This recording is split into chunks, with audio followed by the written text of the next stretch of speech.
Nestled among the towering specimens of the Royal Botanical Research Institute, I was cataloging rare orchid variations when a familiar voice shattered my concentration.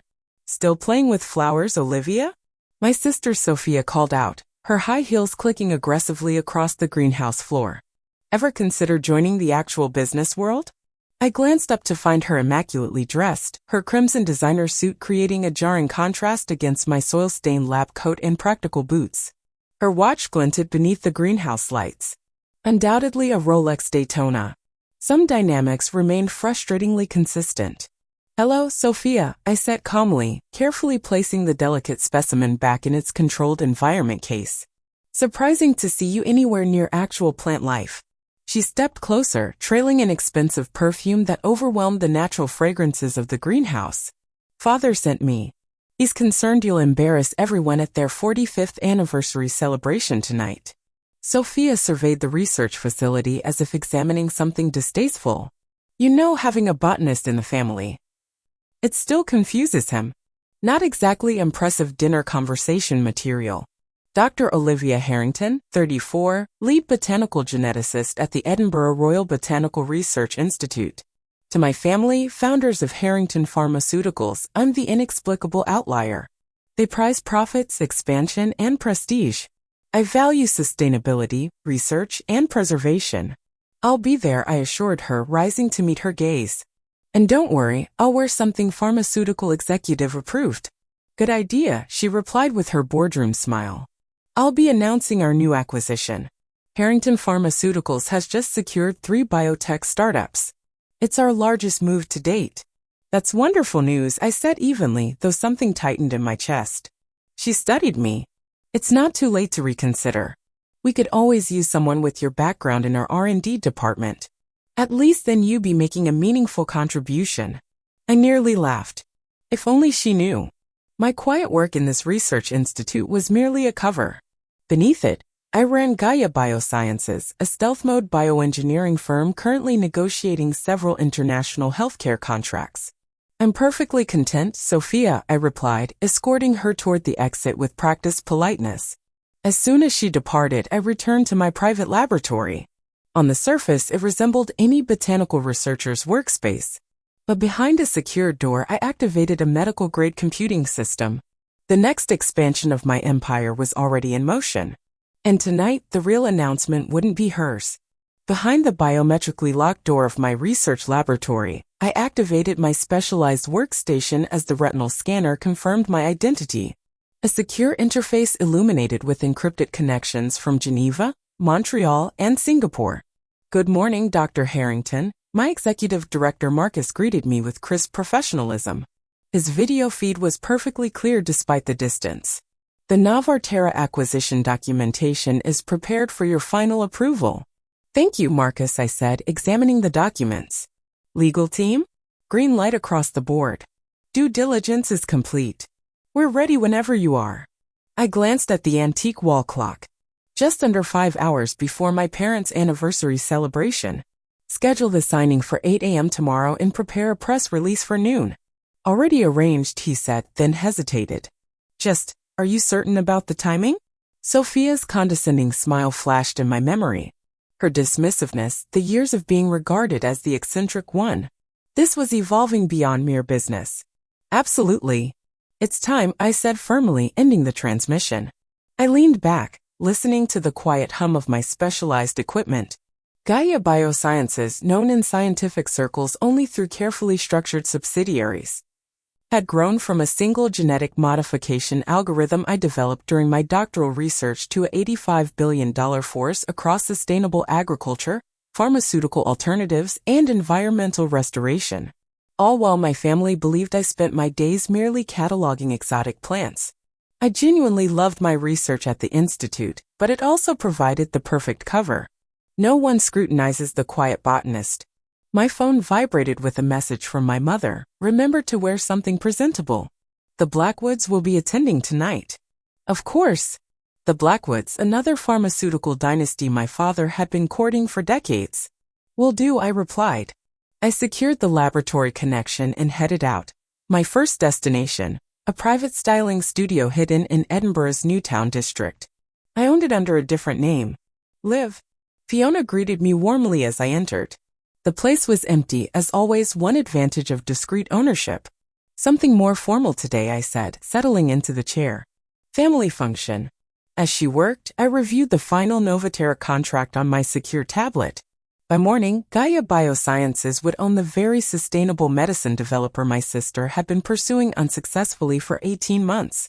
Fiona caught my reflection in the mirror. They still think you're just the plant girl? I smiled. For about 12 more hours. After that, the entire family would learn the truth on my terms. Would you like to hear what happened while I styled your hair? Fiona casually mentioned. Your sister was here earlier boasting about acquiring some revolutionary biotech firm. She's trying to acquire it, I corrected with a measured smile. There's a significant difference. She met my gaze in the mirror, eyes bright with curiosity. Let's just say tomorrow's news cycle will be particularly interesting. For hours later, in my Georgian apartment overlooking the Royal Mile, I stood before the full-length mirror. The transformation was subtle but effective. Gone was the reserved botanist in practical clothing and sensible shoes. In her place stood a woman who could confidently navigate any pharmaceutical gala without drawing unwanted attention. The emerald Alexander McQueen gown I wore complemented my complexion perfectly. Elegant, sophisticated, understated. My jewelry was carefully selected, grandmother's pearls and a vintage Omega watch. Quiet signals of heritage without ostentation. I looked precisely as my family expected, like someone making an effort to belong. Another message from Marcus appeared. Everything is finalized. Ready for tonight's reveal? No, I typed back. Let them enjoy their evening. Tomorrow is soon enough. As I arrived at the Harrington estate, the circular driveway sparkled with Range Rovers, Maseratis, and Mercedes. I pulled up in my modest Volvo V60. Practical, environmentally responsible, and thoroughly botanist-appropriate. No one questioned it. Graham, my parents' long-serving house manager, greeted me at the entrance with a warm smile. Welcome home, Dr. Olivia. Your parents are in the Great Hall. Inside, the atmosphere hummed with aristocratic energy. Crystal glasses clinked, a string ensemble played softly, and polished conversations formed the soundtrack of Edinburgh pharmaceutical royalty. Olivia, darling, you look presentable, my mother called from across the room. From Eleanor Harrington, that qualified as effusive praise. At 68, she wore prestige like a second skin. Her designer gown was impeccably tailored, her emerald earrings capturing the chandelier light. Happy anniversary, Mother, I said, kissing her cheek affectionately. Your father's by the fireplace, she replied, already scanning the gathering for the Blackwoods or another family worth impressing. Try not to disappear into the conservatory just yet. As I navigated through the guests, I encountered the usual polite air kisses and patronizing smiles. Still at the Botanical Institute? Oh, that's different. Their words invariably teetered between condescension and puzzlement. There's my girl. My father's booming voice rang out. He stood by the imposing fireplace, surrounded by golf companions and board members from half of Scotland's medical institutions. I smiled because tomorrow they'd all discover who actually purchased Novaterra. Come here, let them see you, my father commanded, pulling me into an unexpected embrace. His words were slightly slurred, he'd clearly begun celebrating early. Still buried in plant specimens, chuckled Lawrence Blackwood, one of my father's oldest associates. His tone suggested I was engaged in an elaborate hobby. Yes, I replied smoothly. Still preserving biodiversity for future generations. Their laughter followed, light, patronizing, the kind reserved for family members who've chosen an inconvenient path. Speaking of future generations, my father said, chest swelling with pride, where's Sophia? She has quite an announcement. As if summoned by praise alone, Sophia strode in, confidence and champagne personified. Her designer gown was exquisite, her diamond bracelet unmistakably Tiffany. And her expression was unmistakably triumphant. Everyone, she called out, effortlessly commanding attention. May I have a moment? The murmur of conversation faded. Sophia lived for moments like this. As many of you know, Harrington Pharmaceuticals has been expanding aggressively, she began, voice resonating with assurance. Tonight, I'm proud to share that we're finalizing the most significant acquisition in our company's history. By next week, we expect to close on Novaterra Bioengineering. Gasps and applause rippled through the room. My father beamed like a man witnessing his dynasty's expansion. My mother dabbed at her eyes theatrically. I sipped my champagne and waited. It's not officially signed yet, Sophia admitted, but all the paperwork is in place. Legal has reviewed everything. It's ours, just a formality at this point. That's my girl. Father roared, clapping her shoulder proudly. I always knew you were destined for greatness. As the crowd clustered around her with congratulations, Sophia's gaze found me. She raised her glass in my direction, smirking. What about you, little sister? She asked loudly. Ready to admit you chose the wrong path? Or are you still playing with plants while we build actual empires? I met her stare without flinching. I think I said carefully that you shouldn't count your acquisitions before they clear regulatory approval. A few laughed, but uncertainty. Sophia's smile twitched. Still speaking in botanical metaphors, she muttered. That's why you'll always be where you are, studying growth rather than creating it. Perhaps, I said, taking another sip, but at least I conduct proper research. She bristled visibly. She never appreciated when I used precise scientific language, particularly when it implied I might possess knowledge she lacked. Research, she repeated. I've got the best analysts in the business. Everything's thoroughly vetted. I clinked my glass to hers. Well then, I said with a smile, I suppose we'll both find out tomorrow. She frowned slightly, but before she could respond, our mother's voice rang out. Dinner is served. The crowd began to file into the dining room, all Scottish oak, heirloom silver, and whispered legacies. And tomorrow, the room's balance of power would shift permanently. If you've been quietly supporting Olivia from the shadows, now's the time to subscribe. Because in the next chapter, the empire she built in silence finally emerges into the light. As the guests drifted toward the dining room, I experienced a curious blend of anticipation and serene satisfaction. Tomorrow was approaching swiftly, and it would be memorable indeed. I took my assigned seat at the long polished oak table, noticing my placement tucked away near the far end, distant from the center of attention. Subtle but intentional.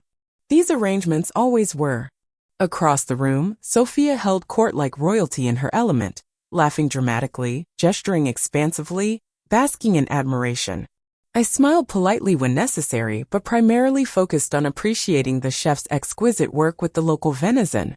Beside me, Catherine Blackwood leaned closer, her perfectly styled hair gleaming under the chandelier. You were always so brilliant, Olivia. Everyone expected you to accomplish something extraordinary.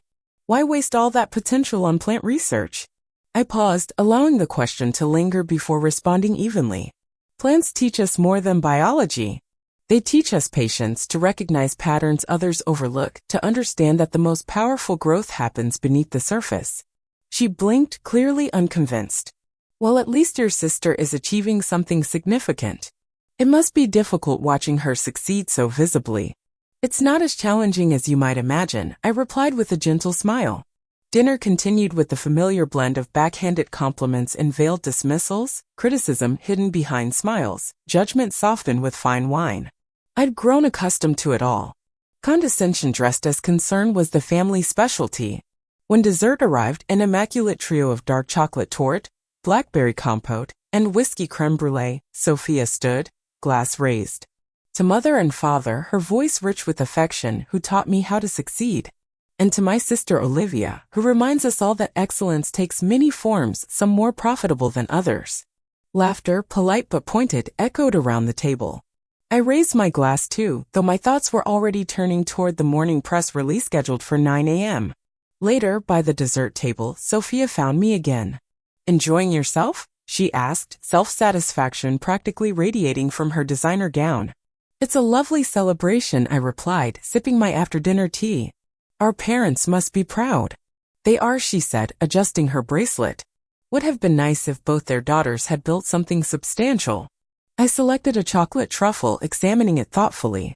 You know, Sophia, significance isn't always about who receives the loudest applause. She smirked. Tell that to my portfolio. What does a botanist even earn these days? I glanced down at my Louboutin heels. Enough for these. I've always been proficient with resource management. She drained the last of her champagne in a single swallow. Well, Olivia, she said, checking her phone, this has been charming, but I've got people waiting and a company to acquire. Big day tomorrow with Navartera. She departed, still riding the high of her premature victory. Once she was out of sight, I removed my phone from my clutch and messaged Marcus, "Everything prepared for tomorrow?" His reply was immediate, "All systems ready. Press release at 8 a.m. Would you like the final figures?" "No need," I texted back, a smile forming.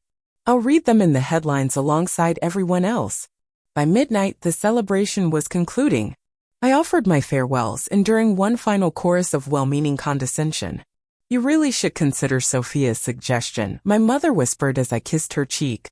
"A position in our botanical pharmaceuticals division would be perfect for you." "I'll consider it," I replied gently. I wouldn't. Driving home, city lights reflecting on the windscreen, I contemplated what the next dawn would bring. For 8 years, I had been the afterthought, the peculiar daughter who chose conservation over commerce. But in mere hours, everything would transform. At 7 a.m., I unlocked the side entrance of the Royal Botanical Research Institute, just as I had every weekday for years. My practical boots made soft sounds against the stone floors. To the public, I remained Dr. Olivia Harrington, botanical geneticist. Nothing unusual. Marcus was already there, his tablet ready. To colleagues, he was my research assistant. In reality, he was the COO of Gaia Biosciences. "Everything is prepared," he said, entering my office. "Geneva is online, and the press release is scheduled. Goes live in 45 minutes. I set down my bag, activated my secure laptop, and asked, "Any movement from Sophia's team?" "They're mobilizing now." Still convinced Navartera is theirs. He permitted himself a rare smile. "Let's give them a few more minutes of blissful ignorance." At precisely 7:15, I secure line activated. I answered. "Dr. Harrington," said a measured voice through the translator. "The Navartera board is assembled and ready." "Excellent," I replied. "Let's proceed." The next several minutes were efficient and methodical, signed agreements, confirmations, and official authorizations. By exactly 8 a.m., Gaia Biosciences had legally acquired Navartera Bioengineering and all its global subsidiaries, proprietary patents, and advanced sustainable medicine initiatives. "Press release is live," Marcus said, eyes on his screen. I opened my browser. Across every major financial publication, variations of the same headline appeared. Botanist revealed AS biotech billionaire. Dr. Olivia Harrington acquires Navartera. Mystery buyer secures Navartera Bioengineering. Sustainable science empire Gaia Biosciences reveals founder's identity. Wall Street stunned as botanist turned tycoon emerges. My phone vibrated continuously, news alerts and calls flooding in. Predictably, the first call came from Sophia. "What the hell is this?" she demanded. No greeting, just pure disbelief infused with anger. "Good morning to you too, sister," I said calmly, sipping my herbal tea. "I assume you've seen the news? This is absurd. Gaia Biosciences? You're not the founder." "I am. Have been for 8 years now." I paused, allowing the information to register. "I understand your confusion, though. After all, I'm just a botanist, correct?" On the other end, I could hear papers rustling, voices rising in the background. Sophia was frantically attempting to comprehend. "But we had an agreement," she insisted. "Everything was arranged. Contracts, signatures." "Were they?" I asked, voice deliberately innocent. "You might want to examine the details more carefully. We've been negotiating with Navartera for months." "So have we," she interrupted. "My team, my company, my vision," I continued, each pause deliberate. "The one I built while you were too occupied dismissing my career as glorified gardening." There was silence. Then she disconnected. Across the room, Marcus was struggling to maintain his professional composure. "How long until your parents call?" I glanced at the clock. Right on schedule, my mother's name illuminated my screen. "Olivia Harrington," she began, sharp as cut crystal. "What exactly have you done?" "Good morning, Mother," I replied cheerfully. "I'm rather busy at present, but perhaps we could meet for dinner?" "Dinner? Do you comprehend the chaos you've created? Your father's phone hasn't stopped ringing. The Blackwoods, the medical council, everyone is inquiring how our botanist daughter just purchased Navartera." Behind her, I could hear my father issuing commands, juggling multiple calls like a crisis manager.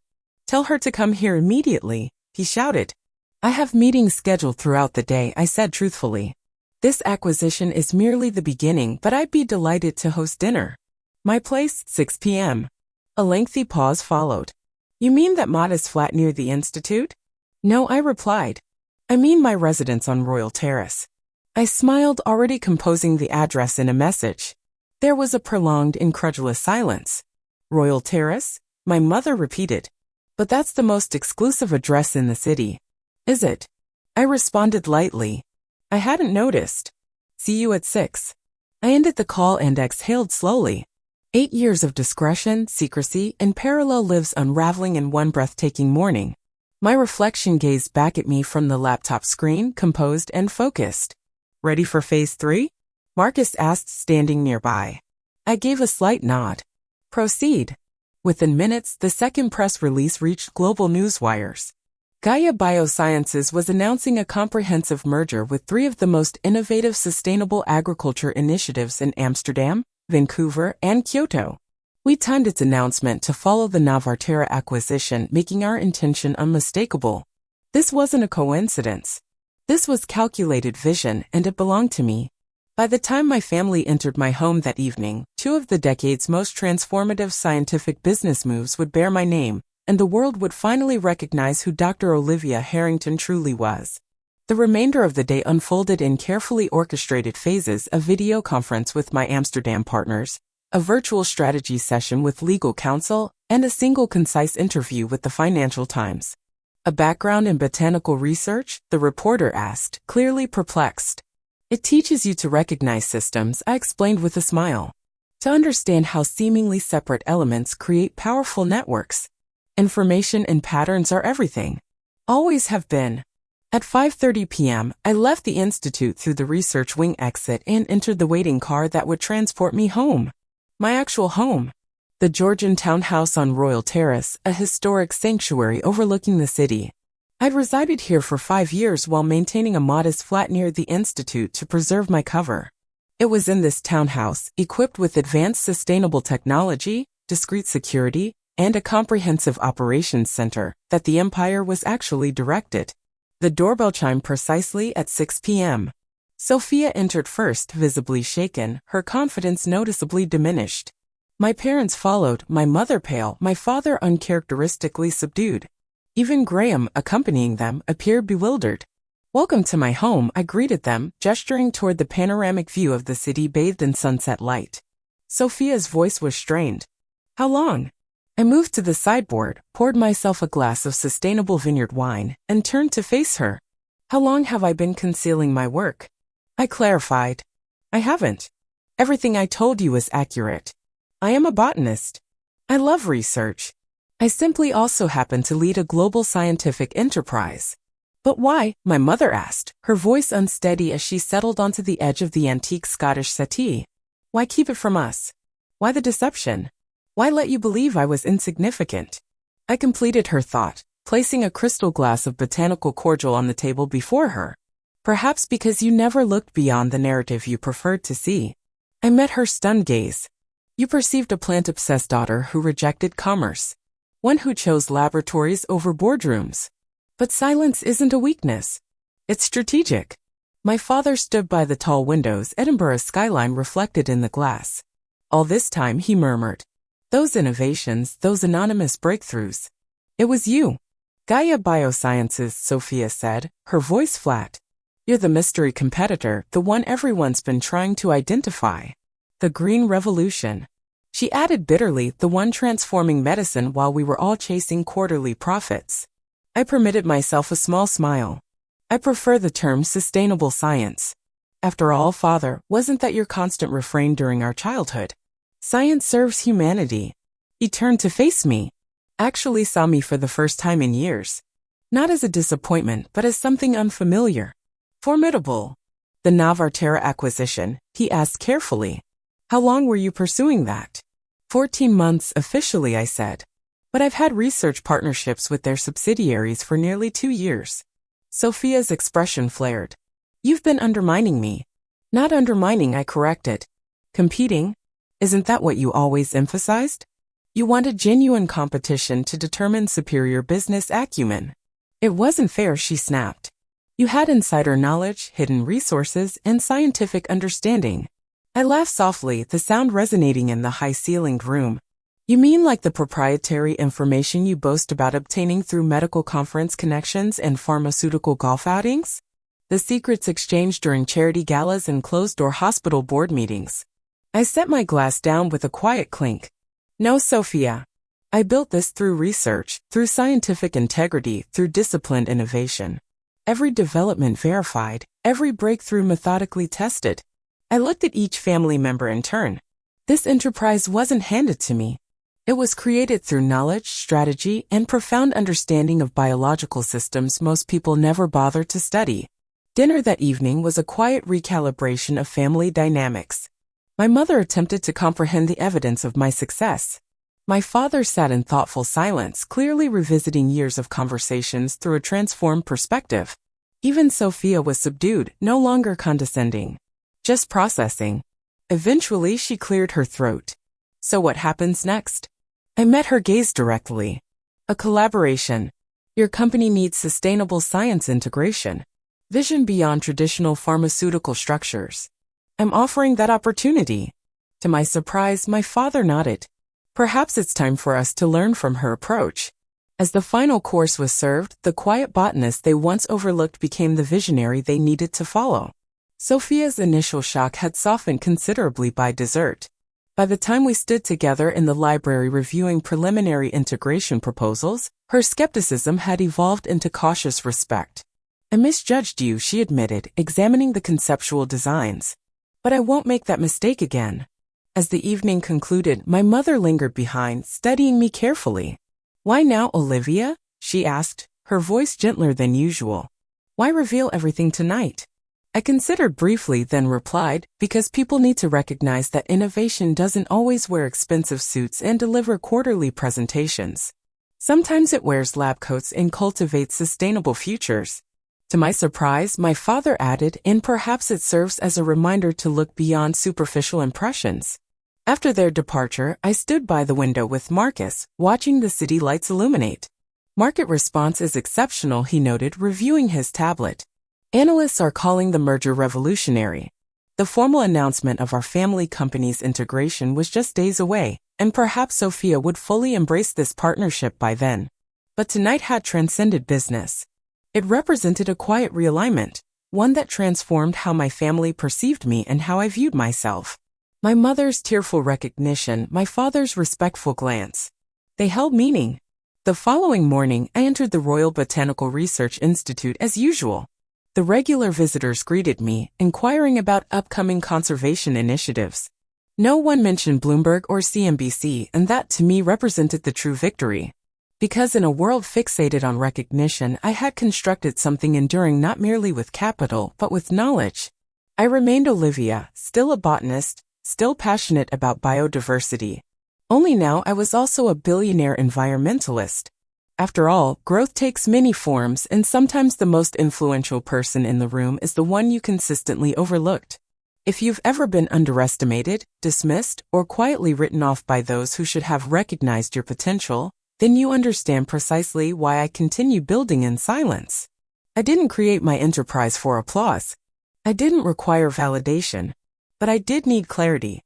I needed to know I could develop something meaningful without becoming what others expected me to be.